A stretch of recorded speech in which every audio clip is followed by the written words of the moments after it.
The emergency signal reached the Galactic Council chambers at 1432 Standard Time, piercing through the usual diplomatic chatter like a blade through silk. Ambassador Zethkar of the Vorthak Empire straightened his six-limbed frame as the holographic display materialized above the central podium, showing a star system on the outer rim of human space. Council members, announced the synthetic voice of the emergency broadcast system, we have received a distress call from the Kepler 442 system. A Class XI extinction event is imminent. Estimated survival time for all planetary life, 72 hours. The chamber fell silent. Even a usually chattering delegation from the crystalline shimmers ceased their harmonic communications. Class XI extinction events were the stuff of nightmares. Cosmic disasters so massive that they could sterilize entire star systems. In the 3,000 years since the formation of the Galactic Council, only 7 such events had been recorded, and, in each case, the response had been the same: evacuation protocols and mourning ceremonies. Ambassador Lyra of the Centauri Federation was the first to speak, her melodious voice carrying the weight of centuries of diplomatic experience. How many inhabited worlds are in the affected zone? The holographic display zoomed in, revealing a detailed map of the system. 17 inhabited worlds, total population approximately 42 billion sentient beings. Primary threat: rogue neutron star designated an SR 7749, trajectory confirmed to pass through system core, gravitational effects already destabilizing planetary orbits. Zitkars Mendebes klicked nervously. A rogue neutron star was perhaps the most terrifying of cosmic phenomena, a stellar corpse so dense that a teaspoon of its material would weigh more than a mountain, moving through space at relativistic speeds. When such objects passed through star systems, they didn't just destroy planets. They unraveled the very fabric of local spacetime. Evacuation fleet status? Inquired Council Speaker Varthos, his ancient voice carrying the authority of his 800-year tenure. Mobilizing now, but estimated evacuation capacity reaches only 0.7% of total population. Nearest Council rescue stations are 16 light-years away. Travel time at maximum fleet speed, 96 hours. The mathematics were simple and brutal. By the time help arrived, there would be nothing left to save. Then, we prepare the memorial protocols, Varthos said solemnly. Another tragedy beyond our power to prevent. Actually, came a new voice from the back of the chamber. I think we might want to hold off on those memorials. Every sensor and optical array in the room turned toward the human delegation section. Ambassador Sarah Chun stood calmly at her podium, her small frame dwarfed by the towering alien dignitaries around her. Humans have been members of the Galactic Council for only 30 years, still considered newcomers by species that measure their civilizations in millennia. Ambassador Chun, Varthos said carefully, I understand that humans feel deeply about such tragedies, but there are cosmic forces beyond the reach of any technology. A neutron star cannot be reasoned with or fought. Sarah smiled, and there was something in that expression that made several nearby ambassadors unconsciously step back. With respect, Speaker Varthos, you might be surprised what humans can accomplish when we put our minds to it. Zethkar's translator struggled with the idiom. Put minds to it? I do not understand this reference. It means, Sarah explained, pulling out a small communication device, that we've got this. The phrase sent ripples of confusion through the universal translators. Multiple species began chattering among themselves, trying to parse the meaning. Lyra leaned forward, her crystalline features reflecting the light in complex patterns. Ambassador Chun, are you suggesting that humanity intends to intervene? I'm not suggesting anything, Sarah replied, touching her communication device. The holographic display above the podium flickered and changed, now showing the human space Navy insignia. I'm telling you that we've already started. The display shifted again, revealing a sight that defied comprehension. Dozens of massive human vessels were emerging from hyperspace jumps throughout the Kepler 442 system.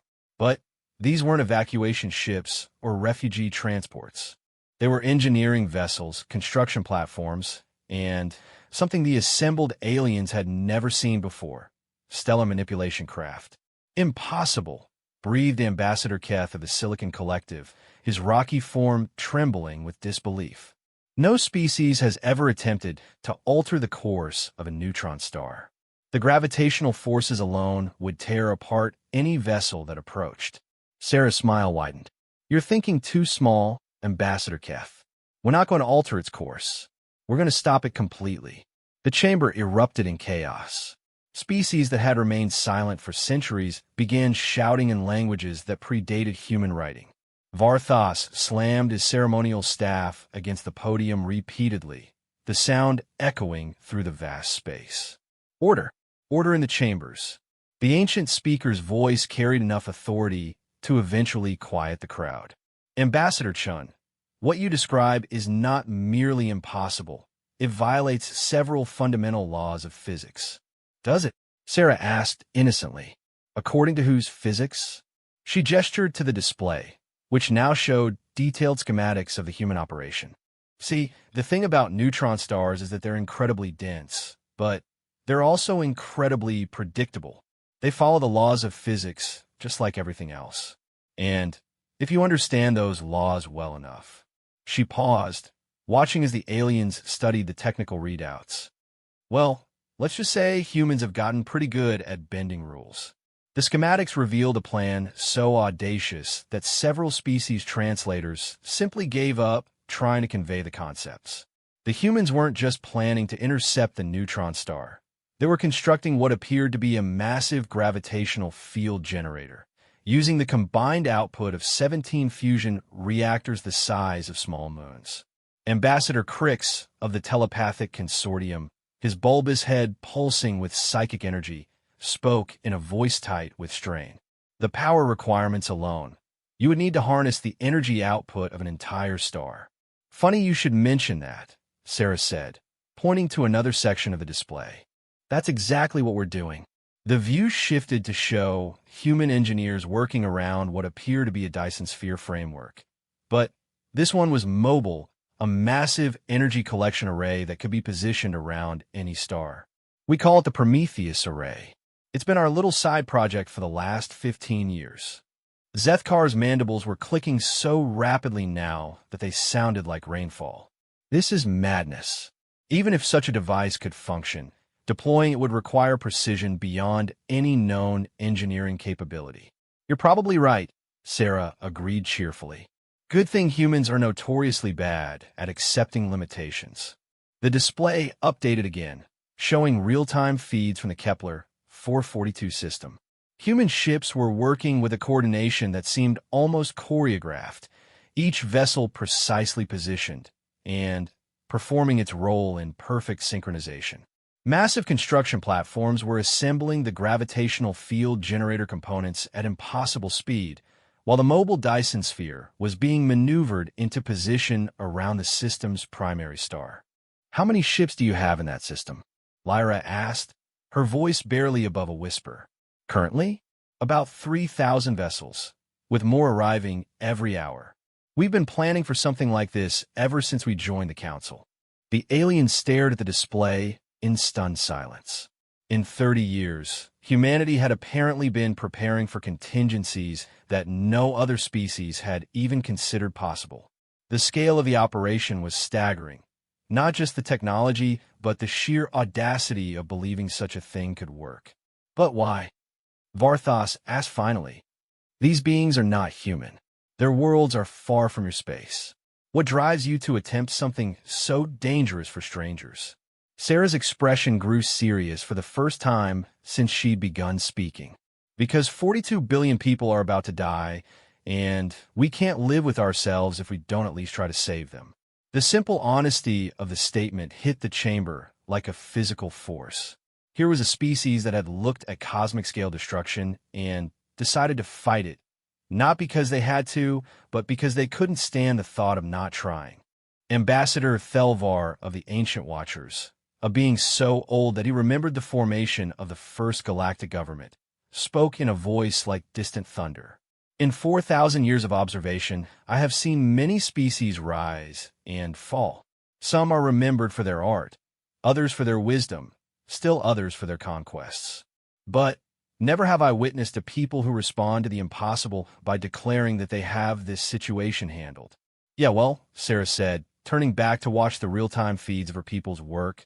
Humans are kind of weird that way.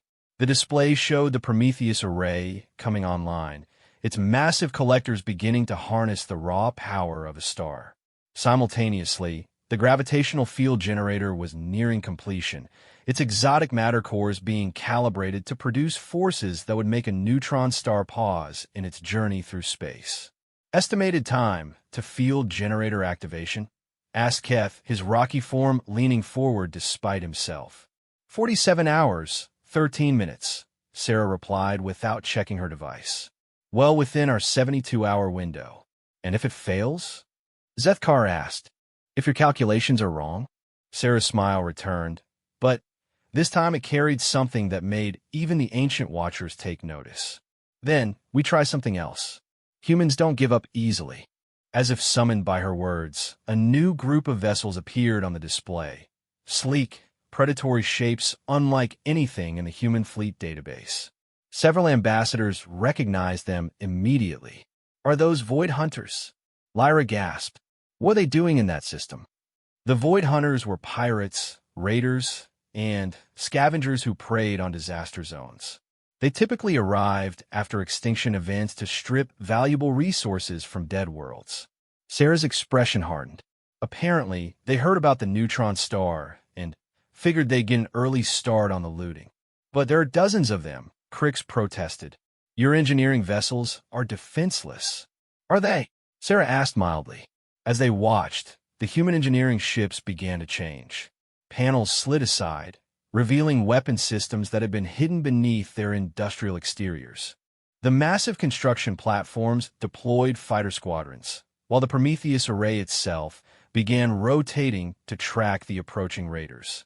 Every human vessel is built with the assumption that someone, somewhere, is going to try to ruin our day, Sarah explained as the first exchange of fire erupted on the display.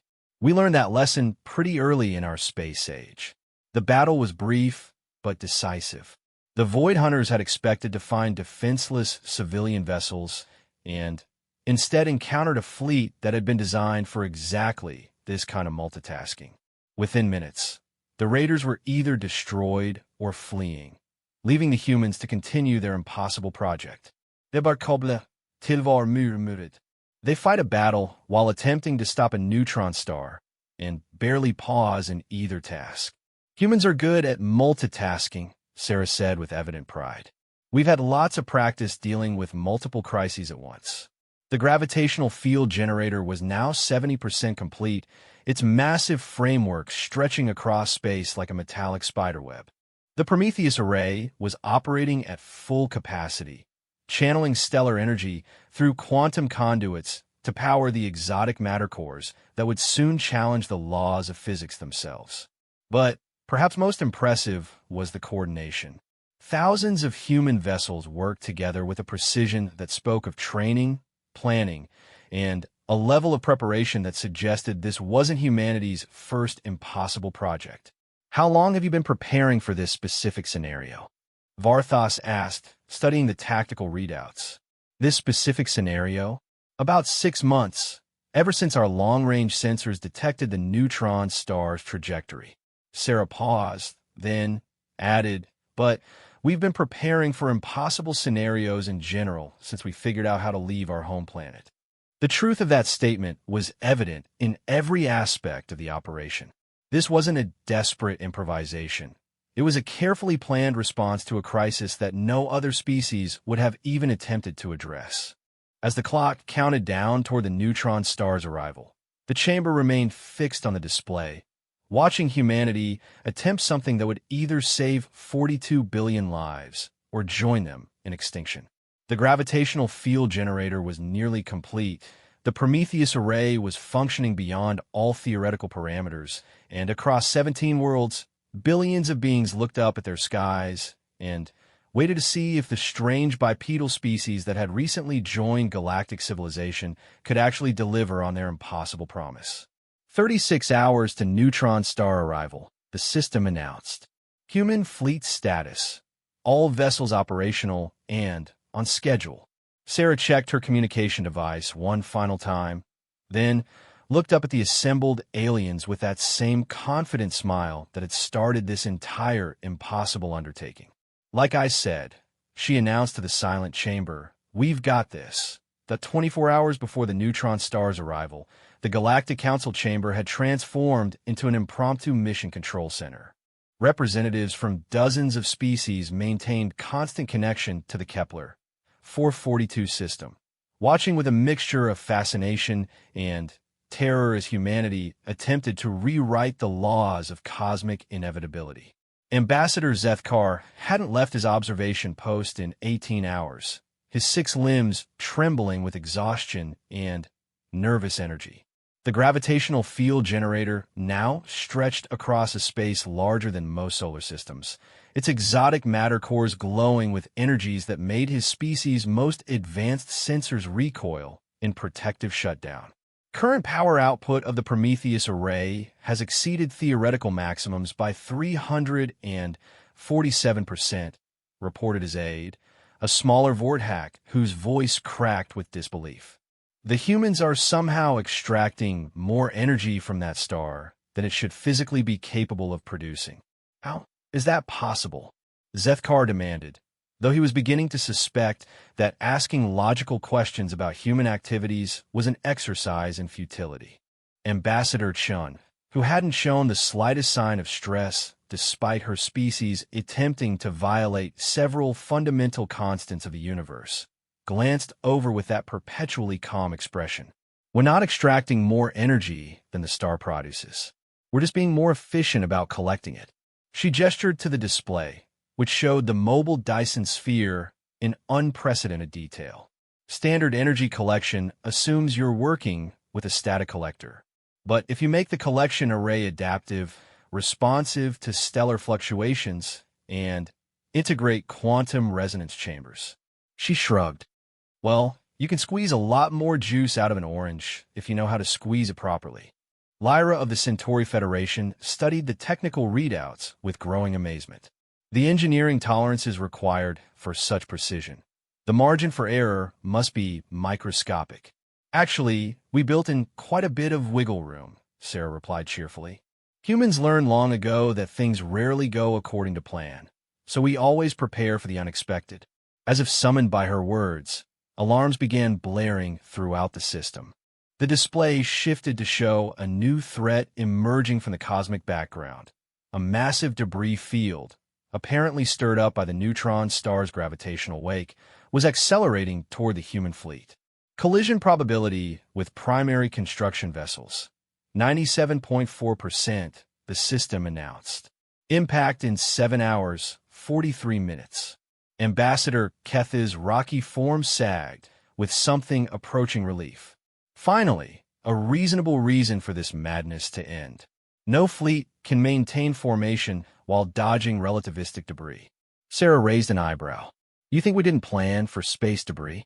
The human fleet's response was swift and decisive. Ships that had been functioning as construction platforms suddenly deployed weapon systems Sarah hadn't mentioned before. Not the defensive guns they'd used against the Void Hunters, but massive particle cannons designed for precision work at enormous range. Point Defense Network is online, came a transmission from the fleet. Beginning debris field interdiction. What followed was a display of marksmanship that defied comprehension. Thousands of human vessels opened fire simultaneously, their weapons tracking and destroying debris chunks with computer-perfect accuracy. But this wasn't random shooting. The humans were calculating ricochets, using the fragments of larger pieces to take out smaller ones, creating cascade effects that cleared entire sectors of space with single shots. They're using the debris field's own momentum against it, Crix observed, his telepathic abilities apparently stretched to their limit, trying to follow the tactical calculations. The precision required, It's like solving a three-dimensional puzzle where every piece is moving at relativistic speeds. We play a lot of video games, Sarah explained helpfully. Excellent training for spatial reasoning and reaction time. Within 2 hours, the debris field had been completely neutralized. Not destroyed, transformed. The humans had somehow managed to redirect the fragments into a protective shell around their construction zone, turning a deadly obstacle into an additional layer of defense. How many backup plans do you people have? Zefkar asked, his translator struggling with a mixture of admiration and exasperation in his voice. Backup plans for the backup plans, Sarah replied, plus contingency protocols for situations we haven't thought of yet. It's sort of our thing. The gravitational field generator was now entering its final phase of construction. The exotic matter cores were being synchronized, their output carefully calibrated to create a gravitational null zone large enough to halt a neutron star without tearing apart local space-time. The engineering involved was so far beyond established science that several species physicists had simply declared the entire project impossible and refused to watch further. But the impossible was exactly what humanity seemed to specialize in. Generator at 93% completion, announced Fleet Admiral Hassan from the command ship Indomitable Will.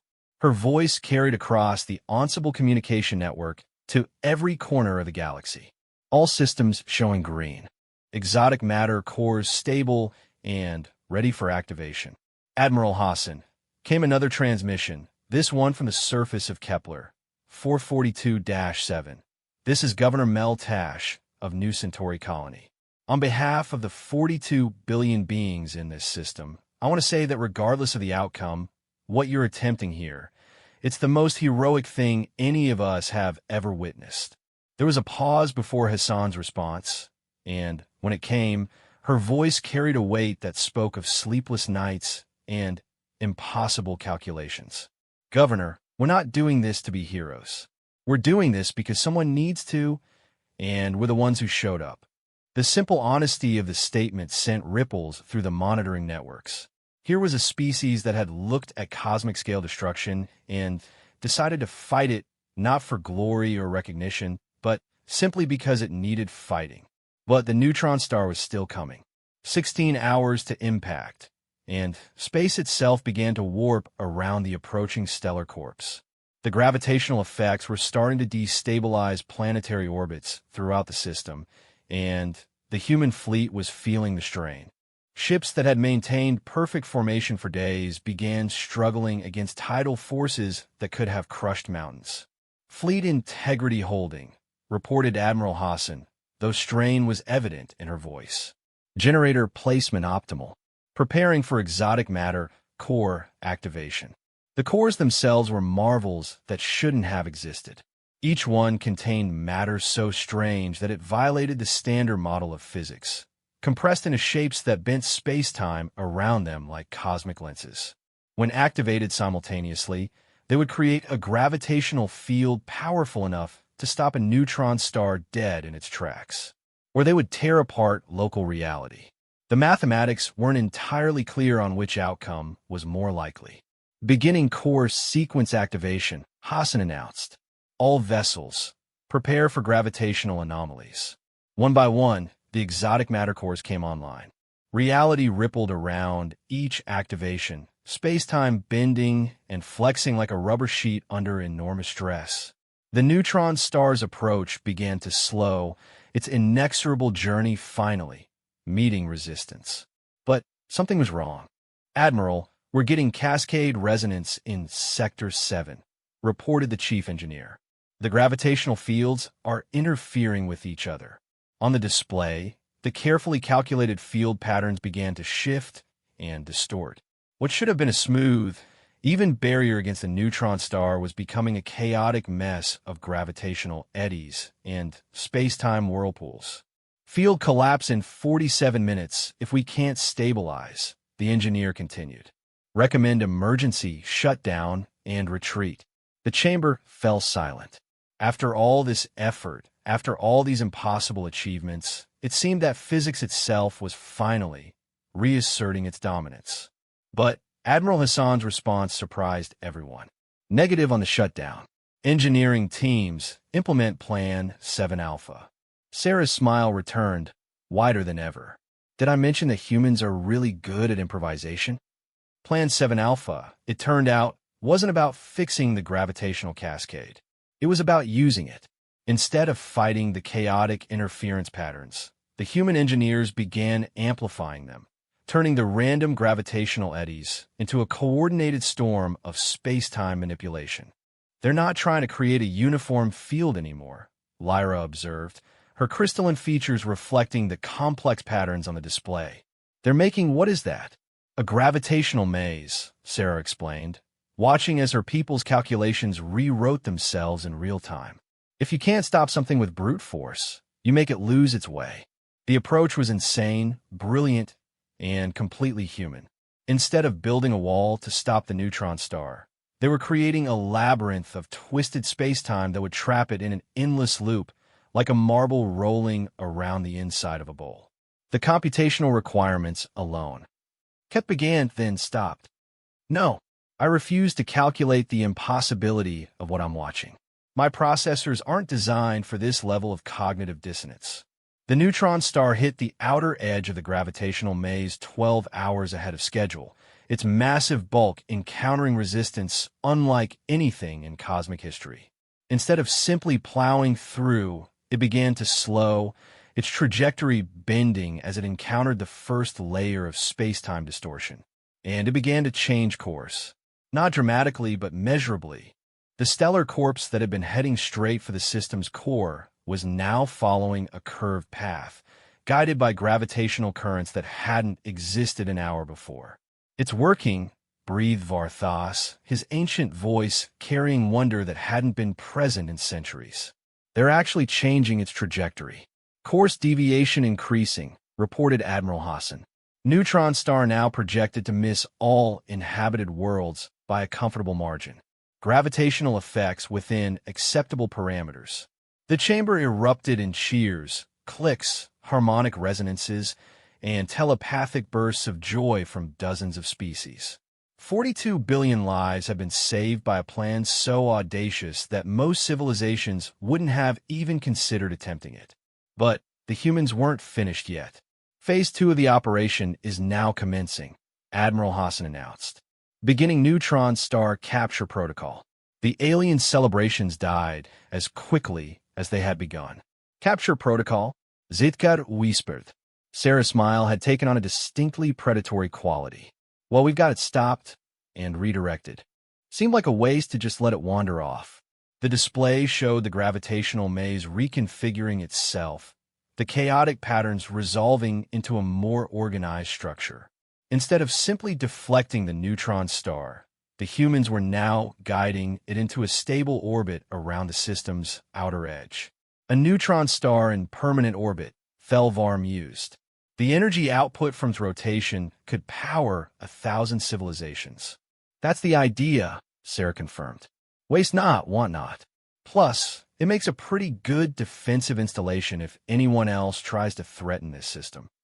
The implications were staggering. Humanity hadn't just prevented an extinction event. They had turned it into a resource.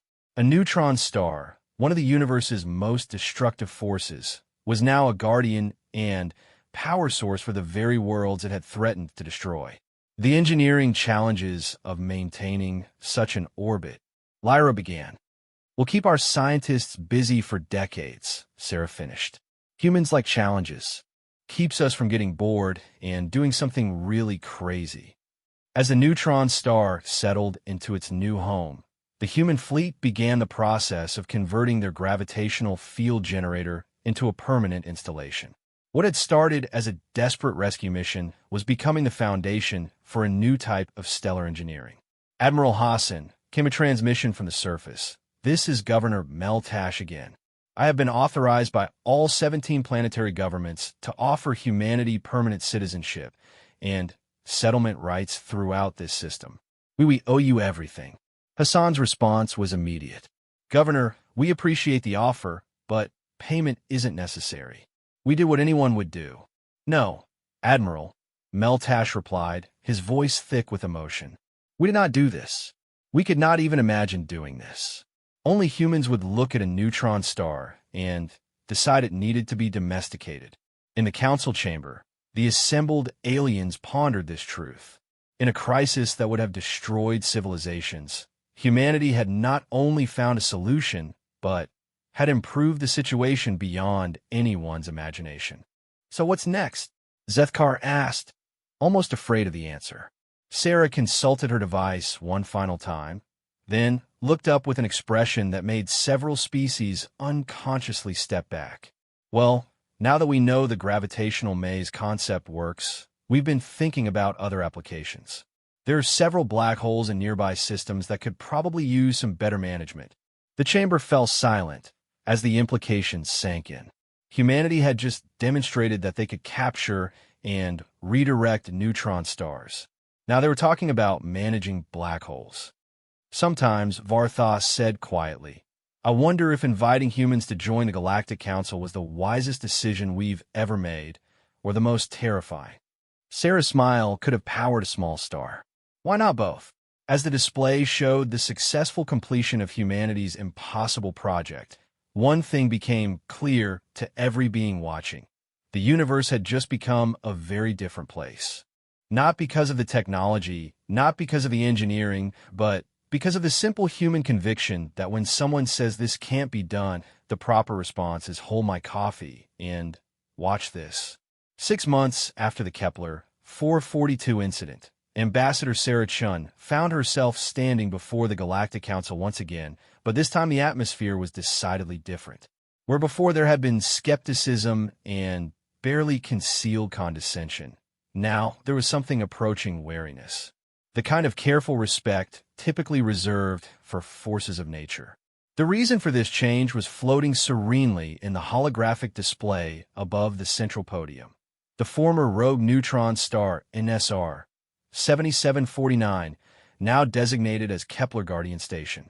What had once been an instrument of cosmic destruction had become the hub of a thriving stellar engineering complex, its rotation powering energy collectors that supplied clean power to 17 worlds.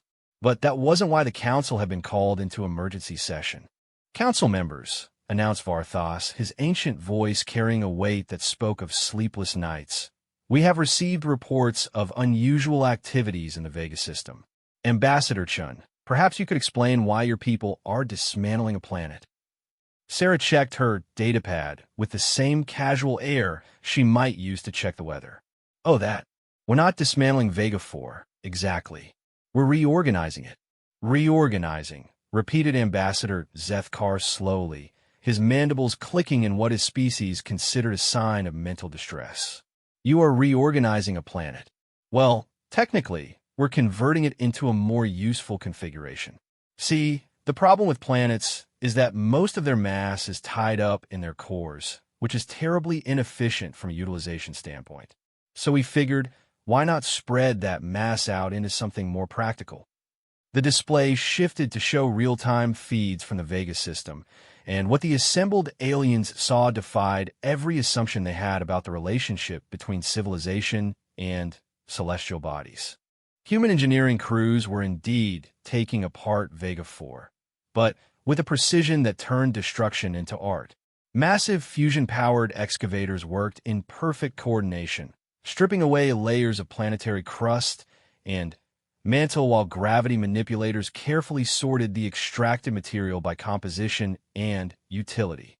The planet's core was being gradually exposed, its molten metal heart revealing veins of rare elements that would have been inaccessible for millions of years. You're mining the entire planet, breathed Lyra of the Centauri Federation, her crystalline features reflecting horror and fascination in equal measure. Mining is such a limited term, Sarah replied. We prefer to think of it as planetary optimization. Every gram of matter is being cataloged and repurposed. Nothing goes to waste. Ambassador Keth of the Silicon Collective leaned forward, his rocky form grinding audibly. But where are you putting all that material?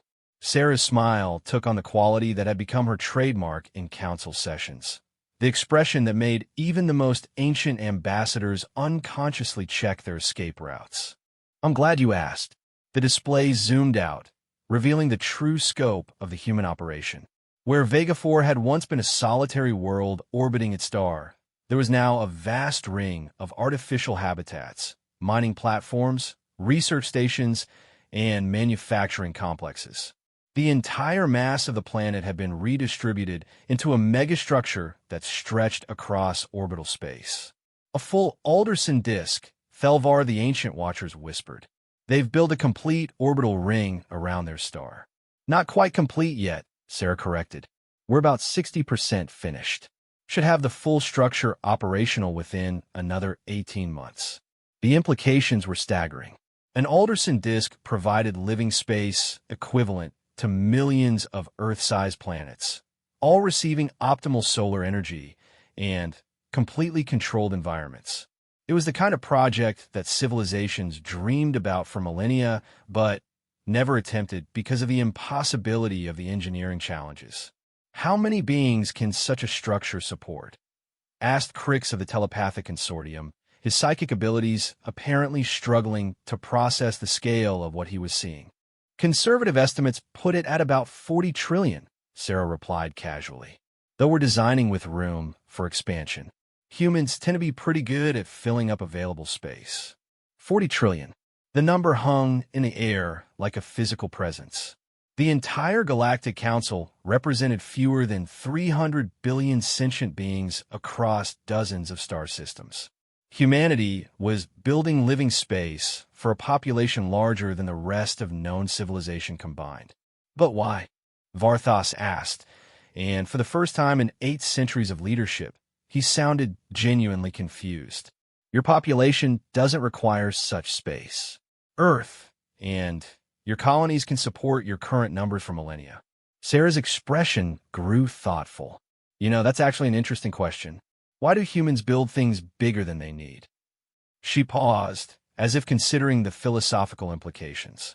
I think it's because we've learned that you never know when you might need the extra space. As if summoned by her words, alarms began sounding throughout the chamber. The central display shifted to an emergency broadcast, showing the outer rim of the galaxy where the cosmic background radiation was suddenly spiking beyond all known parameters. Council members announced the emergency system. Long-range sensors have detected massive disruptions in the galactic barrier. Unknown objects are approaching from extragalactic space. Estimated arrival in the local group, 14 months. The chamber fell into stunned silence. Extragalactic contact was theoretical at best. The distances involved were so vast that most species considered it impossible. The few attempts at long-range observation had revealed nothing but empty space and the faint traces of distant galaxies. How many objects? Varthos asked, though his voice suggested he was already dreading the answer. Difficult to determine exact numbers due to their unusual energy signatures, but preliminary estimates suggest a minimum of 50,000 vessels of unknown configuration. 50,000 ships from another galaxy. The Galactic Council's combined military forces numbered less than 10,000 vessels, and those were scattered across hundreds of star systems. If the approaching fleet was hostile, the mathematics of invasion were simple and terrifying. Emergency protocols are now in effect, Varthos announced. All member species are advised to prepare defensive measures, and... Actually, Sarah interrupted, I don't think we need to panic just yet. The chamber turned toward the human delegation with expressions ranging from hope to disbelief. After the events at Kepler 442, humanity's opinion on impossible situations carried considerably more weight than it had 6 months ago. Ambassador Chun, Zethkar said carefully, "Are you suggesting that humanity is prepared for extragalactic invasion?" Sarah pulled out her communication device with the same casual manner that had preceded her previous impossible announcements. Well, we've certainly thought about it. I mean, we've been sending out radio signals for over a century. It seemed reasonable to assume that eventually someone might come knocking. The display above the podium flickered and changed, now showing what appeared to be human space from a perspective no one in the council had seen before.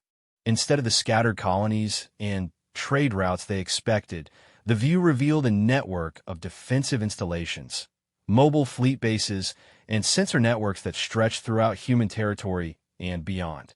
The Orion Line, Sarah explained, named after our home constellation.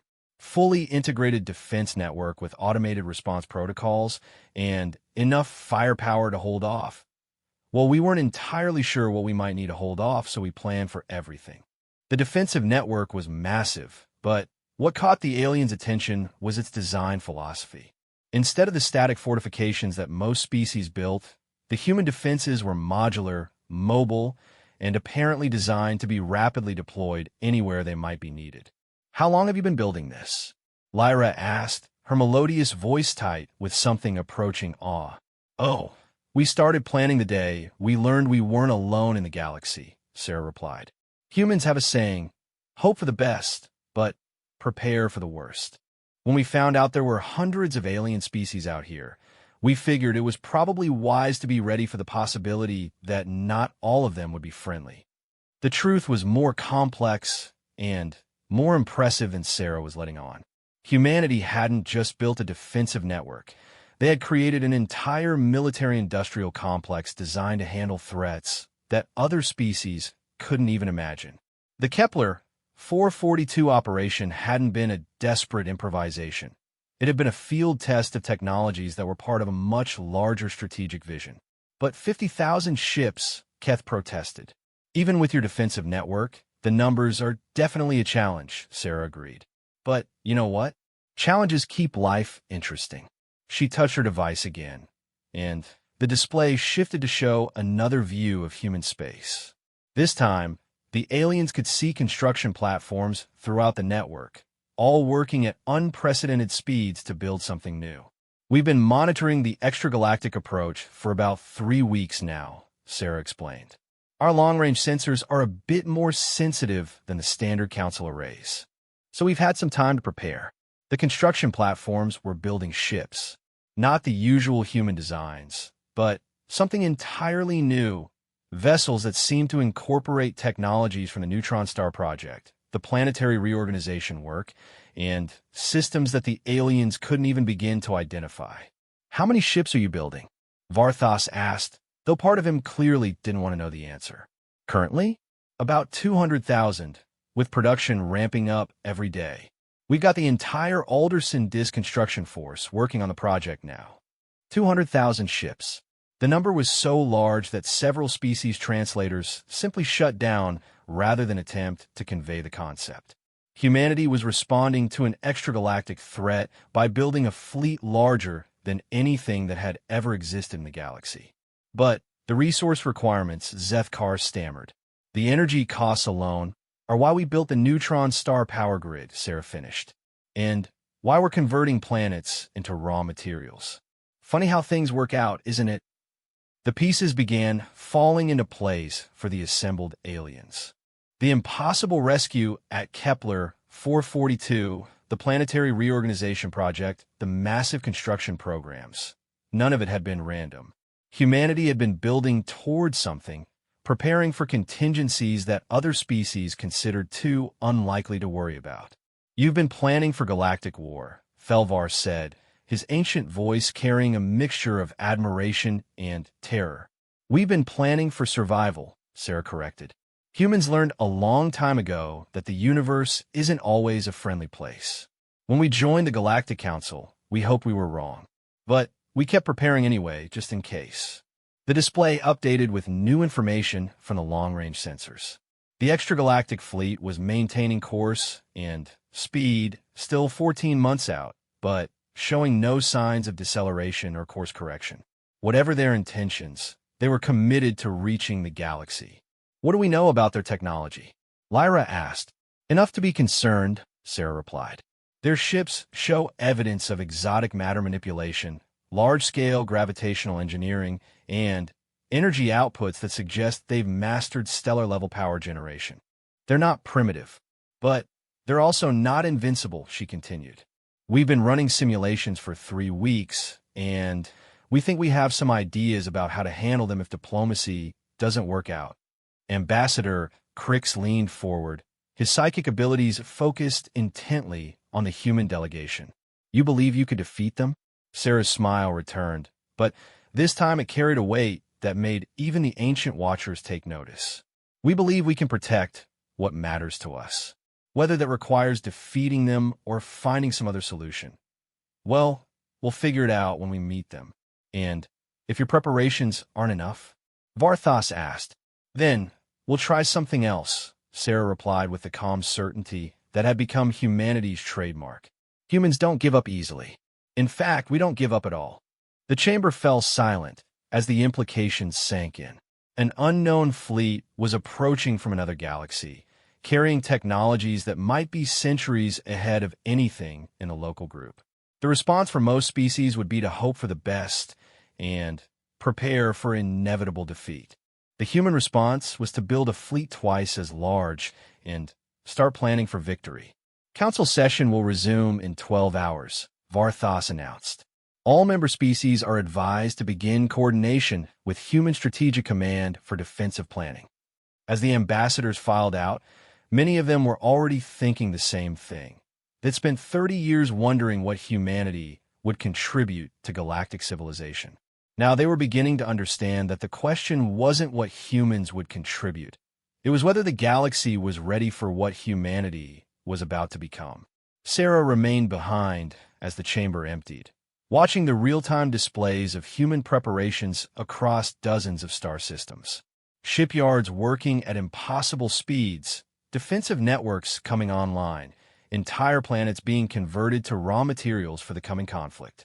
She thought about the approaching fleet, about the unknown beings who had traveled between galaxies for purposes that remained mysterious. Most species would be terrified by such a development, but humans had learned something important during their short but eventful history. When faced with the unknown, the best response wasn't fear. It was preparation, and humanity had gotten very, very good at preparing for the impossible. 14 months later, the Galactic Council Chamber had been converted into the largest military command center in known history.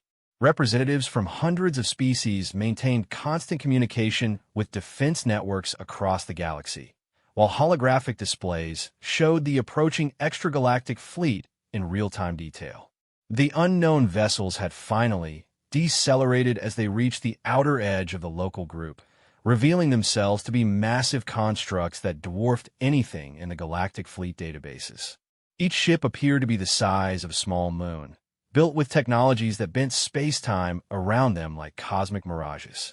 "Final count confirmed," announced the sensor technician, her voice tight with strain. 67,000 vessels, all maintaining formation at the heliopause of the outer rim systems. "They are waiting. For 14 months, every species in the galaxy had prepared for immediate invasion, but the extragalactic fleet had simply stopped at the galaxy's edge and remained motionless. No communication attempts, no scouting missions, no hostile actions. They simply waited, like predators studying their prey. "It's psychological warfare," muttered Zethkar, his mandibles clicking nervously. "They want us to make the first move, to reveal our capabilities before they commit to battle." Ambassador Sarah Chun stood at her usual position, but she was no longer the diplomatic representative who had first announced humanity's impossible plans. Over the past year, she had been quietly promoted to Supreme Fleet Commander of the Terran Defense Force, a title that carried responsibilities no human had ever imagined holding. "Actually," Sarah said, studying the tactical displays with the calm focus that had become legendary throughout the galaxy, "I don't think they're here to fight us at all." The chamber turned toward her with the immediate attention that humanity's opinions now commanded. After the neutron star incident and the completion of the Vega-Alderson disk, Sarah's strategic assessments carried weight that even the ancient watchers respected. "Commander Chun," Varthas said carefully, "they have brought enough firepower to sterilize every inhabited world in the galaxy. What other purpose could they have?" Sarah pulled out her communication device, the same tablet she had used to orchestrate seemingly impossible solutions to cosmic-scale problems. 3 weeks ago, our deep space monitoring stations detected something interesting. The extragalactic fleet isn't alone. The main display shifted, showing sensor readings from the furthest reaches of human surveillance networks. Behind a massive fleet, barely visible against the cosmic background radiation, were other signatures, smaller, faster, and apparently damaged. Those are refugee ships, Sarah continued. About 40,000 vessels carrying approximately 8 billion beings. They're running from something, and our visitors are their escorts. The implications hit the chamber like a physical force. The massive fleet that everyone had assumed to be an invasion force was actually a protection detail for refugees fleeing some unimaginable threat. But why haven't they attempted communication? Lyra asked. Standard protocols assume that different species can communicate, Sarah interrupted. We've been analyzing their ship configurations and energy signatures for months. These beings are so far beyond our current understanding that they might not even recognize us as intelligent life. She touched her tablet, and the display zoomed in on one of the massive extragalactic vessels. The detail was incredible.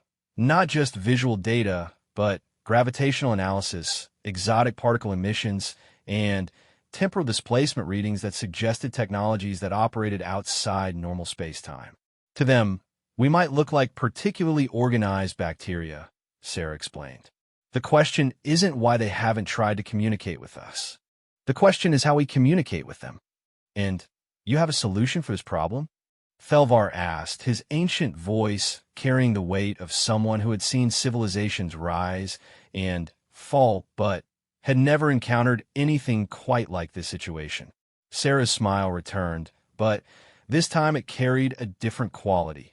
Not the confident aggression of someone planning to fight the impossible, but the focused determination of someone planning to achieve it. We do, but it's going to require some cooperation from everyone in this chamber. The plan she outlined was typically human in its audacity and scope. Instead of attempting to communicate through traditional means, humanity proposed to build a communication device on a scale that the extragalactic beings couldn't ignore, an artificial star that would pulse in mathematical patterns, creating gravitational waves that could be detected across interstellar distances. You want to build a star, Ambassador Keth said slowly, his rock-like form trembling with what might have been either admiration or terror. An entire star, for the sole purpose of sending a message. Not build, Sarah corrected. Modify. There's a pulsar in the outer rim that we can convert into a variable output communication array. We've already run the preliminary calculations. The technical requirements were staggering. Converting a pulsar into a communication device would require precision engineering on a scale that made the neutron star project look simple. But over the past 14 months, humanity had been building infrastructure and capabilities that turned the impossible into merely the highly improbable. The energy requirements alone, Zethkar began, are within acceptable parameters, Sarah finished. The Prometheus array network can handle the power demands, and we've got the gravitational manipulation technology from the Kepler project. The real challenge is going to be the timing coordination. What she didn't mention was that humanity had been planning for exactly this kind of scenario since they first detected the approaching fleet. While other species had focused on building weapons and defensive installations, humans have been quietly developing communication technologies designed for beings so advanced that traditional contact protocols would be meaningless. How long would such a project require? Varthas asked. We can have the pulsar modifications completed in 6 weeks, Sarah replied. The message transmission itself will take about 8 hours to reach their current position. 6 weeks to modify a stellar object for interspecies communication. The timeline alone defied comprehension, but the assembled aliens had learned not to underestimate human engineering capabilities. And if they don't respond? Lyra asked. Sarah's expression grew serious. Then we'll try something else. But I don't think it will come to that. Any species capable of traveling between galaxies has to understand the concept of communication. We just need to speak loudly enough for them to hear us. The project began immediately. Human engineering fleets that had been positioned throughout the galaxy for defensive purposes were redirected to the pulsar modification operation. The scale of the work required coordination between dozens of species, each contributing their specialized knowledge to the impossible task. The Crystalline Collective provided harmonic resonance calculations that allowed precise control of stellar magnetic fields. The Silicon Collective contributed computational power that could handle the massive data processing requirements. Even the telepathic species offered insights into the psychology of communication with utterly alien minds. But it was humanity that provided the impossible engineering and the absolute conviction that the project would work. Pulsar modification 73% complete, reported Admiral Hassan from the lead engineering vessel. Magnetic field manipulators are online and calibrated. Gravitational wave generators showing optimal performance parameters. Sarah watched the progress reports with the same calm focus she had brought to every impossible project over the past year.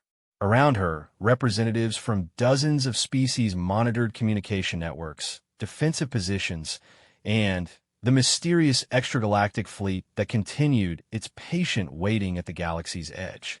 "Ma'am," came a transmission from the Deep Space Monitoring Station. "We're detecting movement in the refugee fleet. They're rearranging themselves into some kind of pattern." The display shifted to show the trailing refugee vessels, and what they revealed sent murmurs of amazement through the chamber. The 40,000 ships were moving into a precise geometric formation, a three-dimensional mandala that pulsed with mathematical precision. "They know," Sarah said quietly. "They know we're trying to communicate." The pulsar modification entered its final phase as the refugee fleet completed their geometric arrangement. What had started as a desperate engineering project to prevent galactic war had become something else entirely. First contact with beings so advanced that they existed on the very edge of comprehensibility. Pulsar Communication Array is online and ready for transmission, Admiral Hassan reported. All systems showing optimal performance. Awaiting message content. Sarah looked around the chamber at the assembled representatives of galactic civilization. Species that had existed for millennia, beings of incredible wisdom and knowledge, all looking to humanity for guidance in a situation that no one had ever imagined facing. "What message do we send?" Varthas asked. Sarah thought about the question. About 40,000 refugee ships carrying 8 billion beings fleeing something terrible enough to drive them from their home galaxy. She thought about the massive fleet of protectors willing to cross the void between galaxies to keep them safe.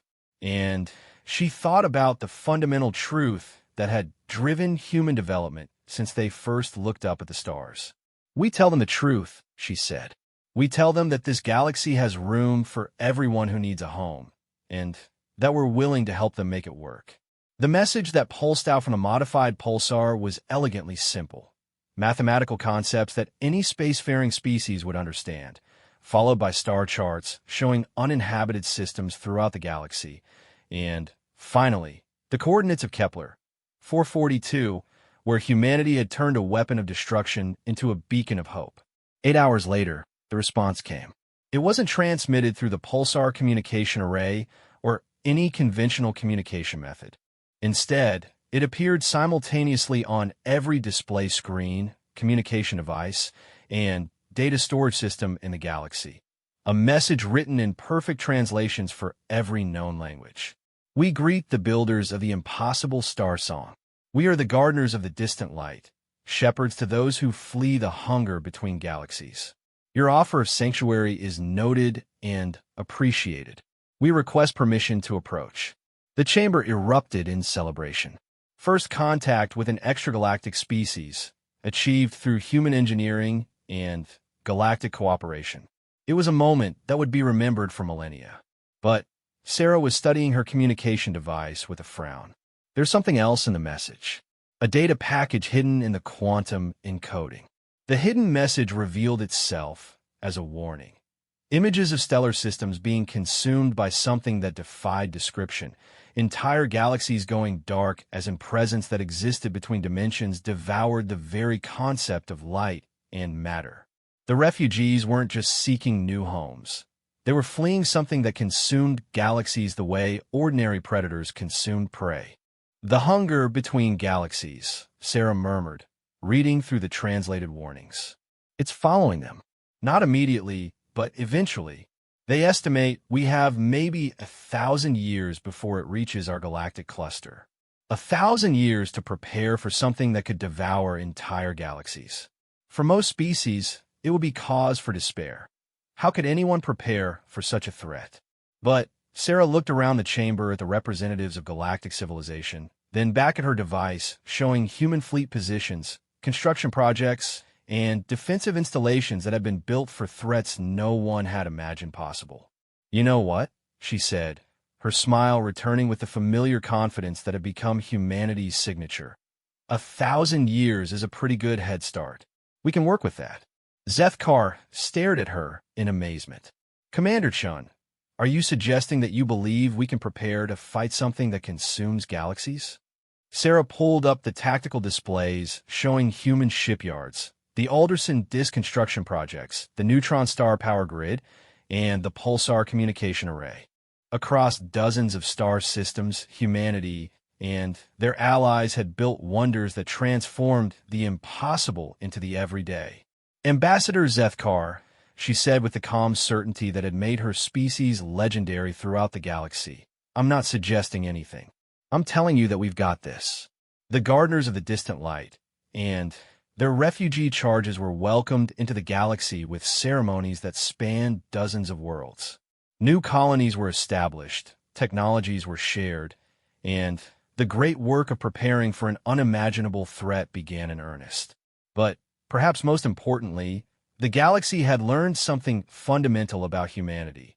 When faced with the impossible, they didn't calculate the odds or prepare for failure. They simply declared that they had the situation handled, and then proceeded to make it true. The hunger between galaxies was still coming, still 937 years away according to the Garter's calculations. But when it arrived, it would find a galaxy that had been transformed by beings who looked at cosmic-scale destruction and responded by building cosmic-scale solutions. It would find a galaxy defended by humans. And humans, as the universe was rapidly learning, had a very particular approach to handling things that needed to be handled. They got them done.